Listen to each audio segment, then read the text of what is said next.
Praise the lord. June 24వ తేదీ 2025. ఈరోజు దేవుని వాగ్దానము. న్యాయముననుసరించువారు ఎల్లవేళలా నీతిననుసరించి నడుచుకొనువారు ధన్యులు. కీర్తనల గ్రంథము 106వ అధ్యాయము 3వ వచనం. దేవుని దృష్టిలో యథార్థముగా ప్రవర్తించువారు ధన్యులు. దీనులకు దరిద్రులకు న్యాయము తీర్చేది దేవుడు మాత్రమే. ఇతరుల పట్ల మంచి మనసాక్షి కలిగి ఉండాలి.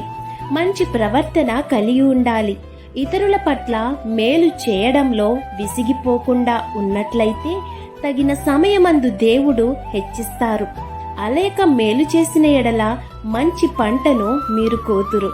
కాబట్టి ఈ వాగ్దానం మీ జీవితంలో నెరవేరాలని కోరుకుంటూ దేవుని సువార్త పరిచర్యలో మీ సహోదరి.